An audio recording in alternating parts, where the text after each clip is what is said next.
मंत्री गजेंद्र सिंह शेखावत शनिवार को एक दिवसीय दौरे पर बाड़मेर पहुंचे हैं। इस दौरान शेखावत ने मंत्रिमंडल विस्तार पर बयान। राजस्थान में मंत्रिमंडल विस्तार के सवाल पर शेखावत ने यह कहा कि ये मुख्यमंत्री भजनलाल शर्मा का विशेषाधिकार है। राजस्थान सरकार तेजी से विकसित राज्यों की श्रेणी में आगे बढ़ रही है। मंत्रिमंडल विस्तार जब मुख्यमंत्री तय करेंगे तब होगा। अभी तक इस बारे में मेरे साथ कोई चर्चा नहीं हुई है। बनने के दिशा में आगे बढ़े।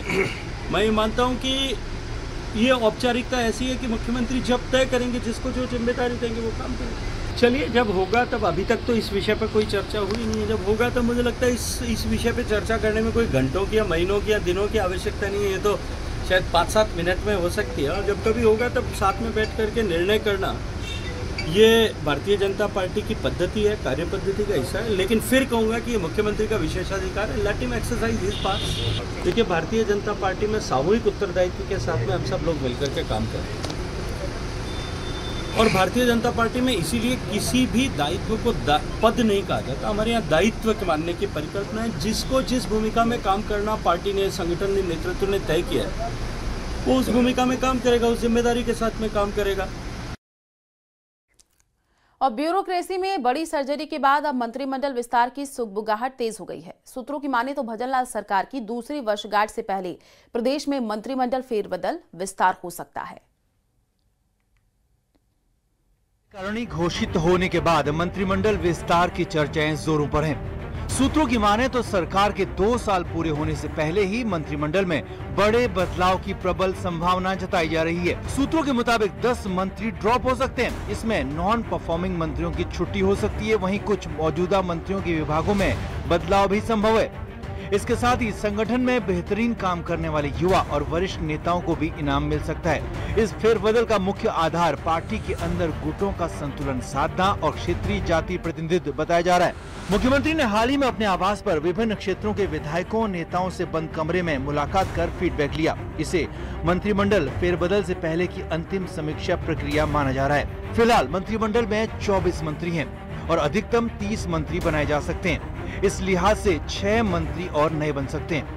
सूत्रों के मुताबिक मंत्रिमंडल फेरबदल में वसुंधरा खेमे के कुछ नेताओं को भी समायोजित करने की रणनीति पर काम चल रहा है, ताकि पार्टी में आंतरिक एकजुटता बनी रहे।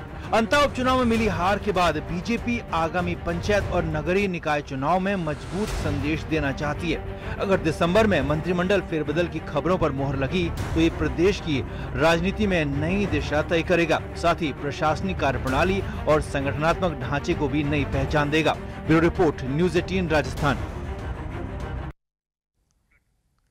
और राजस्थान में मतदाता सूची के विशेष गहन पुनरीक्षण को लेकर के सियासी घमासान चरम पर पहुंच गया है। कांग्रेस इसे वोट चोरी का अभियान बता रही है, जबकि बीजेपी इसे पारदर्शी प्रक्रिया करार दे रही है। दोनों पार्टियों के बीच आरोप प्रत्यारोप का दौर जारी है और इस बीच कांग्रेस ने जयपुर में बैठक करके आगे की रणनीति बनाई है। बैठक के बाद अशोक गहलोत ने राजेंद्र राठौड़ के तंज पर पलटवार करते हुए उन्होंने कहा कि राठौड़ सत्ता में होकर के भी पावर में नहीं है और अपनी मौजूदगी जताने के लिए बयानबाजी करते रहते हैं। यार जो हो रहा है, अभी से लोग चिंतित हो गए हैं हमारे नाम का क्या होगा। और गरीब आदमी है, दलित वर्ग का है, कच्ची बच्चों का है, गुमगढ़ है, उनको पता ही नहीं बातों का। कौन तो उनके पास जा रहा है, कौन गारंटी दे रहा है उनकी भाई नाम इनके आ जाएंगे। यहाँ बेचारे लोग मर रहे हैं, जो आपके BLO है वो मर रहे हैं। पब्लिक कितनी छूट जाएगी, लंबा प्रोसेस, उसके बाद में पता नहीं क्या होगा। कोरोना आया था तो कितने लोग पैदल चले थे बिहार तक। कहाँ बॉम्बे, कहाँ बिहार, बताइए कहाँ बॉम्बे, कहाँ राजस्थान। और जूली साहब कहते हैं कि SIR के अंदर 25 से ज्यादा BLO की मौत हो गई। SIR मतदाता सूची के शुद्धता के लिए किया जाता है। मतदाता सूची में अवैध रूप से घुसपैठ करने वाले घुसपैठियों को बाहर करने के लिए किया जा रहा है।